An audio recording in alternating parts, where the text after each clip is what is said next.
What really went wrong against the Patriots, and how do the Bucs get back on track? That and more on today's episode of Locked On Bucs.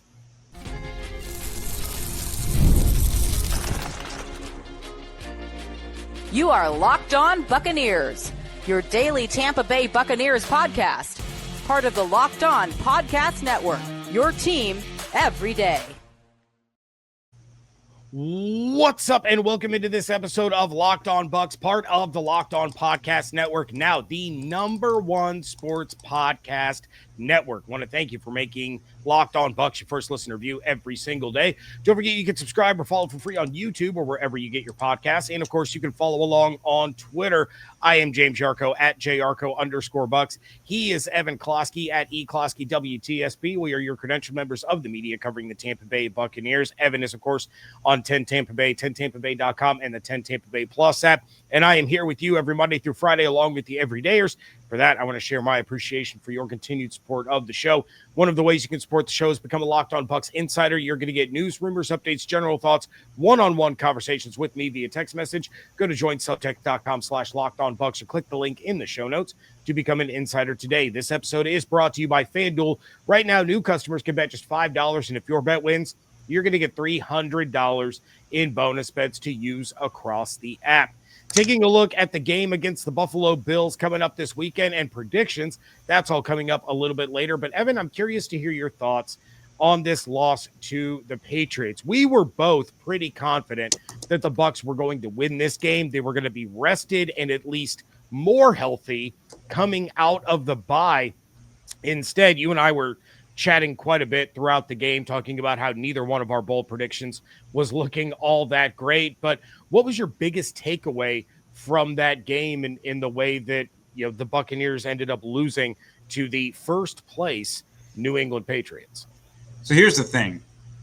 If you listen to Locked On Bucs, you know I am the cautiously optimistic / critical one. I think the number one critique that I get from fans in our area is that I'm a little bit too critical sometimes. I'm a little bit too negative Nancy. This is what happens, folks. When I buy the pom-poms and I start waving them around saying, I love the spot, I love the team against just look, when we evaluate like from an offensive success rate, Buccaneers compared to the Patriots. Buccaneers were like plus 10% on the Patriots. The Patriots are such a well-coached team. And outside of the Drake May interception, which should have screwed them up, which should have buried them, they really didn't make any disastrous mistakes. I would say they made two, I guess, in the game. The Drake May interception, and then the Emeka Egbuka touchdown to start the game was someone screwed up on that play for the Patriots. Yeah, they did. Otherwise, they didn't do anything that was too impressive. Drake May had one of his worst games of his career from a completion percentage standpoint. Only went 16 of 31. That is the lowest completion percentage he has had as a full-time starter in the NFL. They weren't really generating much offensively outside of that one drive they had before the end of the half. And defensively speaking, the Bucs were still able to kind of move the ball. It definitely wasn't good enough. I think there was a lot of meat left on the bone. And for the Patriots, that was number one entering the game in rushing defense, for this Buccaneers team to go north of 100, for Sean Tucker to go north of 50, they were able to run the ball with success against this team. And it was just clunky. They gave the game away in a lot of ways. Just if you follow me on Twitter, you've seen this. But the way I compare it is, from a defensive standpoint, you had a starting pitcher who went 7 innings, struck out 10, only gave up 4 hits. And if I stopped there, that would seem like one hell of a line for a Major League Baseball starter. But the 4 hits were home runs, not a quality start, not good enough. So it's upsetting because the team talked all week. We don't want to be the squad that's sluggish coming out of a bye week. We don't want to be that team. And they were that team. Details were not focused in enough. A lot of really good, but the bad was worse, and it outweighed the good. And it buried them, and they lost the game because against good competition, you're not going to be able to survive playing mediocre football. And in general, I think the fan base is way too over the top after this loss about where this team is at and what's going on. Just like we need to relax a little bit. But I understand the frustrations because the team has not put it together. You know, they're 6-3, and that's awesome, and you don't take that for granted. If you're a longtime Buccaneers fan, you don't take 6-3 for granted. There were years you didn't win 6 games. A lot of years you didn't win 6 games. But to begin the season, the offense from a DVOA standpoint was really good, and the defense was behind them by a decent margin. And now it has flopped. Now you have the defense that's a top 10 DVOA in the league, and you got an offense that's middle of the pack. And in the past 4 weeks, they are a bottom 10 offense. So I get it. It's frustrating, and the players are frustrated, and they don't have a tune-up game in front of them. They're going to have to work through it against 2 Super Bowl contenders, and we're going to see what this team's made of. Yeah, you mentioned it, a lot of overreaction. I ended up on a 10-minute tangent on my live episode about my frustrations with some of the things that I was even seeing in the chat. And I'm going to kind of bring that up right here because there's lots of people calling for Josh Grizzard's head because of the way that this offense has looked over the last 3 games, which to me is just absolutely insane. But, I mean, you mentioned it. They have a Super Bowl contending team that they face on the road this week, who has one of the better defenses in the NFL. And then you have the Rams on another road trip. So how does this offense get back on track short of these injured players coming back that are obviously really hurting the Bucs with their absence? And look, at some point, injuries can't be an excuse. So let me say that first. I get it. But guys, Josh, there are three offensive players that have not missed time. Graham Barton, who, by the way, had to play left tackle to start the year. Cade Otton, Baker Mayfield.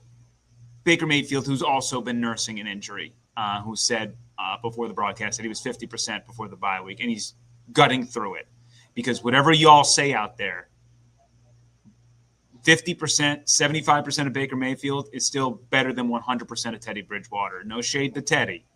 No shade to Teddy, but that's just the truth. Yeah. He was coaching high school football last year. So, Mike Evans has missed 5 games. Chris Godwin Jr. has missed 7. Ben Bredesen's about to miss his first game, and he's going to miss a handful, by the way.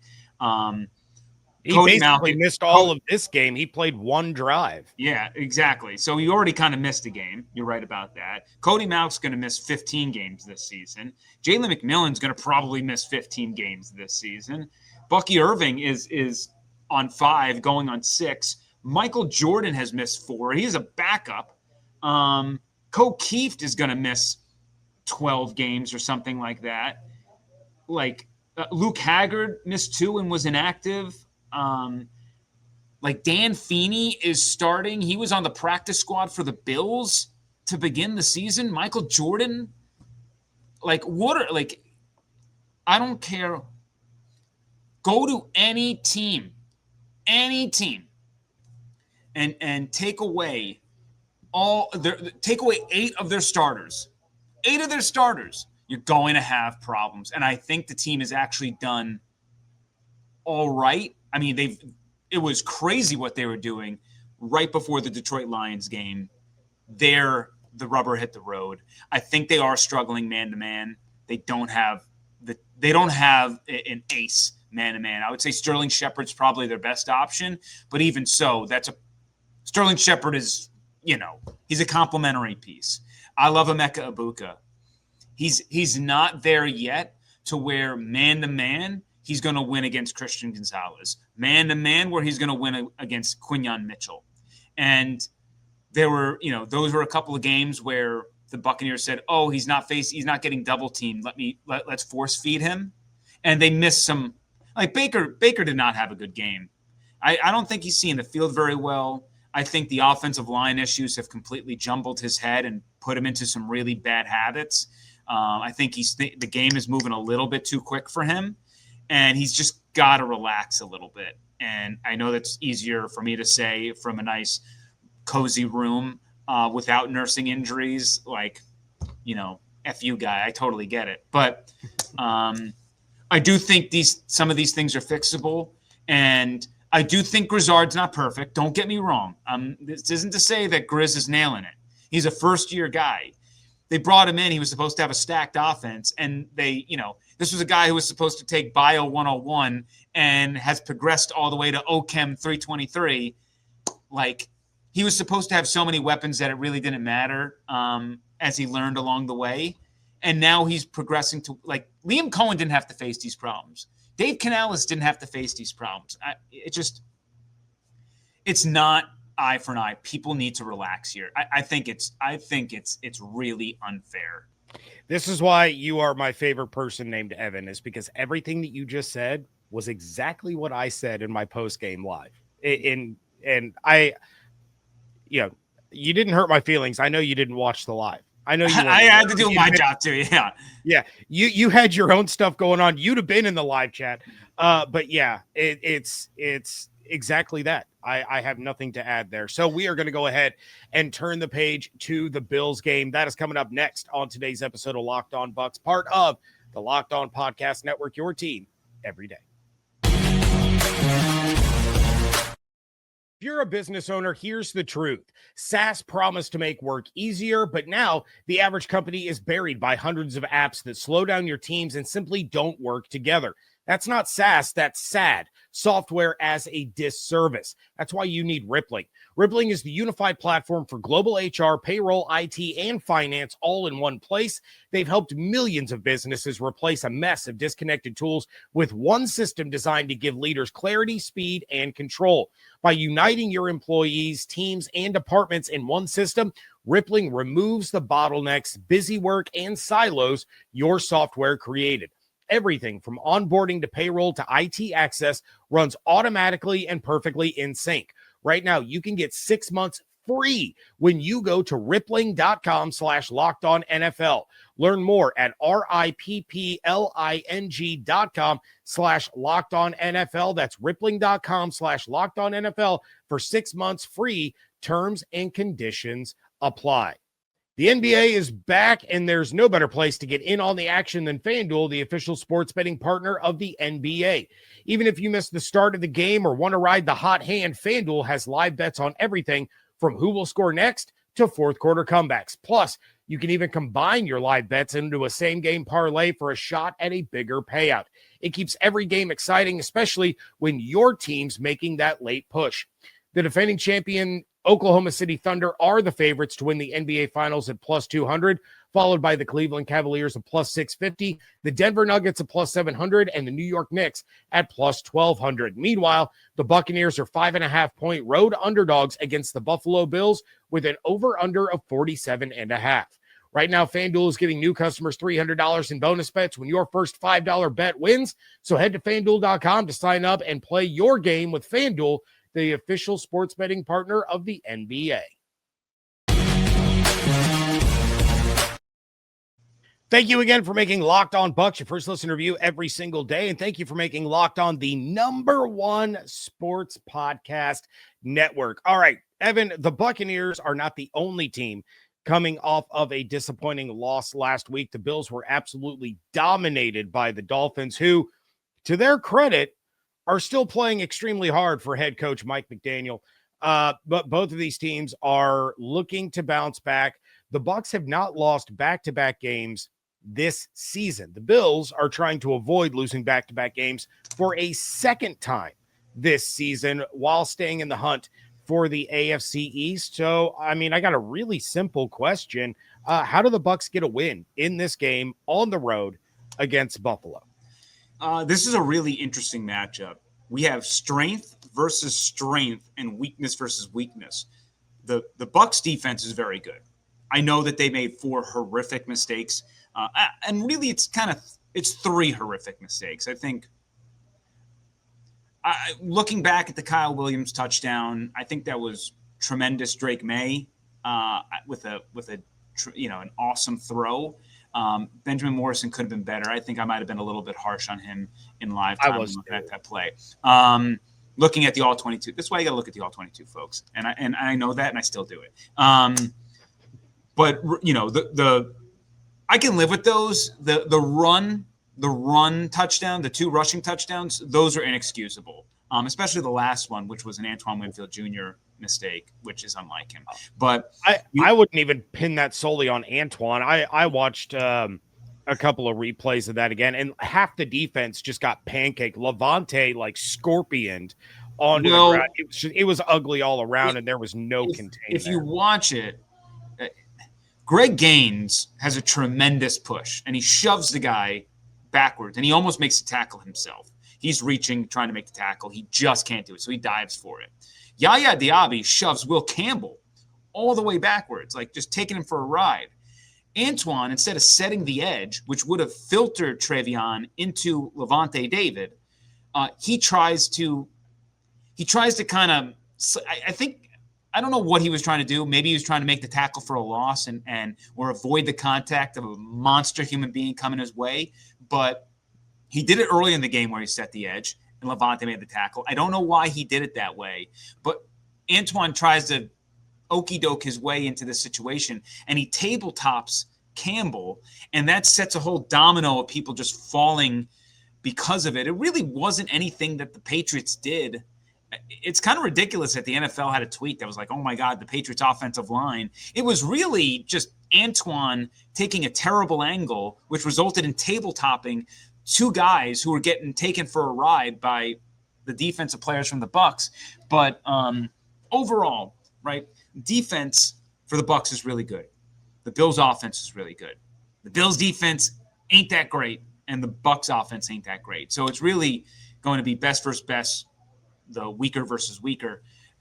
So, how are the Bucs going to get a win? You got to run the football.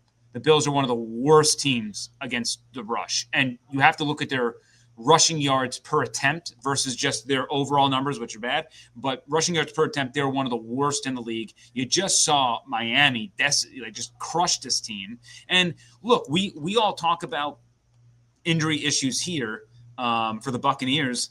The Bills right now are going through hell as well. I mean, it's not a surprise that their defense is a little bit in shambles.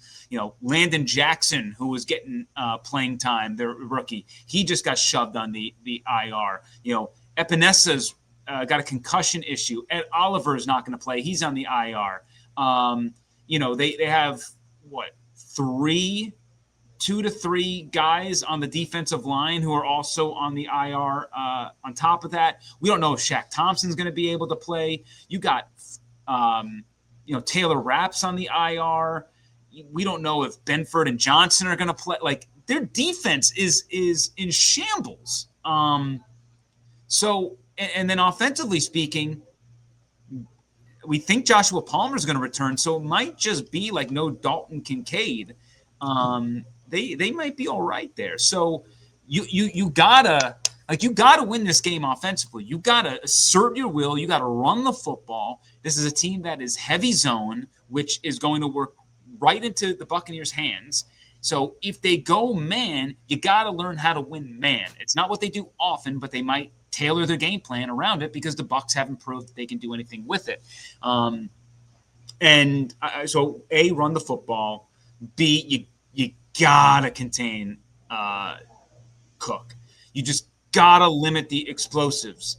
And it's a big fear of everyone out there, certainly of mine now, after watching Jahmyr Gibbs go for 78 and watching Henderson go for 55 and 69, that Cook can't take a toss play for 60 some odd yards. They're licking their chops over there. That is one of the best offensive lines in football. You better be on your P's and Q's or it is going to go the distance. And the Bills have one of the most explosive offenses in the league. They create explosives at a very high rate, especially in the rushing game. So theoretically, the Bucs should be really good because they're a great rushing defense, but they have had brain farts here and there, and it's not just been like 10, 12, 20 yards. These are, when they make mistakes, it goes the distance. So, it starts with the running game on offense, and B, it starts with stopping the rushing game for the Bills. Force Josh Allen to utilize his weapons, which, if let's say they don't have Dalton Kincaid, a lot of their offense runs through the tight ends. They do like to go 13 personnel a lot. If Kincaid's not going, they're going to have to shift some things. They're going to have to lean on the Khalil Shakirs of the world. They're going to have to lean on Keon Coleman, Joshua Palmer. Like, these aren't household names here. You should be able to generate a lot of pressure while also saying Jamel, Tyke, Antoine, Zion, Morrison, like, do your work on the back end. We trust you. Yeah, I mean, you take away those home run hits by Travion Henderson, which we all knew he was capable of. Anybody that watched him at Ohio State was like, why is Vrabel not putting this guy on the field? Because he is the best running back on the team. You take those away, 25 rushes by the Patriots for 42 yards. I don't think they can do that to James Cook, but of course the danger is always not just the home run ball, but James Cook is a threat to catch the ball out of the backfield, which the Bucs have struggled with quite a bit this season. All right, it is time to bust out the crystal ball and hope that it doesn't betray us the way that it did last week. That is coming up next on today's episode of Locked On Bucs. Today's show is brought to you by our friends over there at Peloton. Look, folks, it's time to break through the busiest time of the year with a brand new Peloton cross-training Tread Plus that's powered by Peloton IQ. It's Peloton's most elevated technology and equipment yet that gives you real-time guidance, and it gives you endless ways to move, whether you want to work out by yourself or if you want to work out with your favorite instructor, like my personal favorite, Alex Toussaint. He always gets me fired up to tackle the day. And the thing I like about Peloton, it helps me achieve more in less times. They have features that help you plan, stay motivated, track your progress, and Peloton IQ also provides personalized workout plans and recommendations. That's something that I use right now during the busiest time of the year covering the NFL. They plan my workouts for me based on my mood, my vibe, and also my favorite instructors. So make sure you check it out and use it, because it also helps you correct your form in real time, and it maximizes your reps. It counts your reps so that you can do it smarter, safer, and more efficient. Let yourself run, lift, flex, push, and go. Explore the new Peloton cross-training Tread Plus at onepeloton.com. Wrapping things up here on today's episode of Locked On Bucs. And all right, Evan, let's go ahead and bust out that crystal ball. I hope you gave it an extra shine. Hey, I said Kate Otten last week. You did say Kate Otten. All right. Well, what's your bold prediction for this one, Evan? Bold prediction is going to be no Bills receiver goes north of 40 yards. Okay. But to just to make sure that we get the actual specifics, you are meaning a player on the Bills that plays wide receiver, correct? No, receiving options. Receiving options. Oh, goodness. Ooh, that is bold. I will remove James Cook from that. Like tight end wide receiver is what I kind of. All right, yeah, that seems a little. Although Dawson Knox, if he's the one filling in for Dalton Kincaid, that dude can make some plays, and we know the Bucs are susceptible to the tight end. But I like that prediction, because when you look at the Bills, we say that the Bucs are susceptible to. This is a narrative that's kind of out there. Have the Bucs really been that susceptible to the tight end this year? Yes. Really? We may have to do a number dive onto that one, but when I've looked at, I mean, Dalton Schultz lit him up, Pitts lit him up. But you're going back to the beginning of the season. Sure. Okay. I mean, recently though, like, did Sam Laporta cook him? No. Did Hunter Henry cook him? No. Laporta didn't, but Juwan Johnson, did he cook him? No. As a whole, I don't think it's been that. Like, they really aren't that bad of a team. I'm going to just fact check it right now. I mean, yeah, Brock Wright and Laporta combined for 6 receptions for 38 yards. right now, tight ends, yards per game, tight ends. The Buccaneers, 1, 2, 3, 4, 5, 6, 7, have given up the 8th least amount of yards to tight ends this season. Okay. So, even average reception, third. Their average yards per reception ranks third. So, it is a little bit of a narrative where the reason why I'm saying this is because I have said the same thing, and I caught myself realizing, am I talking 2024 Buccaneers or 2025 Buccaneers? And I think we all have to recalibrate our brains and be like, okay, they're not doing that anymore. Like they have shored up some of those issues, just like the running backs as pass catchers, where that was a huge issue to begin the season, and certainly still very much is. It does seem like they have fixed some of those problems. We haven't seen the big explosives from running backs recently that we were seeing to begin the season. Can you think what's the last one off the top of your head? Trevion didn't do anything as a receiver. Kamara didn't do anything really as a receiver. Gibbs. I don't think Gibbs had that one long play. You're right. Gibbs had that one long play. CMC, I feel like they did, as good of a job as anyone has done. 7 for 57 against CMC that's not too shabby it's pretty much league average, I would say. Right.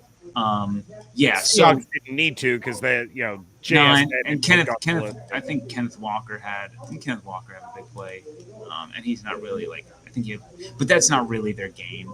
No, he didn't. I lied. I think they might have had a penalty on it. They didn't really do it, or maybe it was Charbonnet. Charbonnet had a 12-yard game, so but that's not really their style. Did Barkley? I don't think so. Regardless, the point of what I'm getting at is that the defense has been getting a lot better, and some of their weaknesses are not So I just want us to be careful with the narratives we push and I'm owning it myself because I'm sure you can go back to an episode earlier this season where I was pushing that, and I had to fact check myself, and I said I might be wrong. I think I'm wrong here. Certainly can still be an issue in this game. Don't get me wrong. The Bills are very creative with how they utilize tight ends, running back, James Cook, all these things. Not saying that's not going to be an issue this weekend. I'm just saying that I'm seeing it also on Twitter a lot and social media. We gotta remove 2024 from our brains and recalibrate and talk about 2025 because a lot of what they're doing in 2025 has been really good. Not all been perfect, but a lot of it's been good. All right. Well, who's your predictive player of the game in this one? Player of the game, I'm going to Sean Tucker. I knew you were going to say that. I started typing it before you even said the name. I think he's earned more carries. Yeah. I love Rashad, but I think this is a game with his running style. I think it works to Sean Tucker's strengths. So I believe that you got to ride him, and Rashad's going to get carries. And Rashad had some really nice runs. There was a 7-yard run he had where he made, it was supposed to be a -4, and he turned it into a +7. So there's nothing against Rashad, but I would really like to see more Sean because he looked pretty effective against the best NFL rushing defense in the league. And against this team, I am spamming Tucker and White. I better see more carries than passes in this game. Maybe that's a bold prediction I should go with. More carries than passes. How many times have we gotten that this year? Not many. Not any that I can think of. Maybe the Saints game. I don't know. Maybe. All right. Well, you got Sean Tucker leading the way. You're saying that the Bucs defense is going to shut down the pass catchers. Are they going to do enough to get a huge road win and get some of these Bucs fans to calm down about how the sky's falling and everything is engulfed in flames and the season is over and they might as well start Teddy Bridgewater and just pack it all in and put Mike and Chris and McMillan and Bucky all on season-ending IR? Good summation. I think that I think that the Bucs cover in this game. We were going through it before the show. The Bills have lost 5 times at home since 2022, and 4 of those games have come within a field goal. The one loss was against the one really bad loss was Cincinnati in the playoffs the year they went to the Super Bowl. It's just a really tough play to get a win. Entering the season, I thought, and it's a bad scheduling spot for the Bills. Not that mattered for the Patriots, even though they looked like crap. A bad scheduling spot for the Bills because the Bills do play on Thursday Night Football, just like the Patriots had to look ahead. Difference being Bills are going to play the Texans. Difference being that the Patriots just gained another game on the Bills, so now every game matters for them. So I don't think that angle matters as much this week as it did last week for the Patriots. I have to go Bills 23-20 in principle. I think you're going to see an inspired effort from both teams. I think we're going to walk away saying that was one hell of a game. Maybe a walk-off field goal for the Bills, something in the final seconds where it's a tie game. Bills march down, do enough, game winner, see you later. And you feel like one of those of hey, this team is really good, but just really tough to win in Buffalo. I feel like that's how we're going to walk away from this one.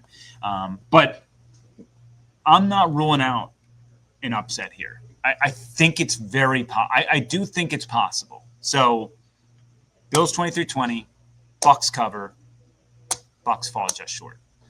All right, make sure you're checking all of that out. Follow on Twitter at Locked On Bucs, at JYarcho_Bucs, at eCloskey WTSP. Follow on YouTube with the notifications turned on, as well as wherever you get your podcasts. Become an insider. Go to joinsubtext.com/LockedOnBucs or click the link in the show notes. You want to support the show, but you don't want to be an insider. It's real simple. Like this episode on YouTube. Leave a 5-star review wherever you get podcasts. It does help other Buccaneers fans find the show. Hope you all have an absolutely outstanding day. Stay safe, stay healthy, fire the cannons. Want to thank you so much for joining us right here on Locked On Bucs, part of the Locked On Podcast Network, your team every day.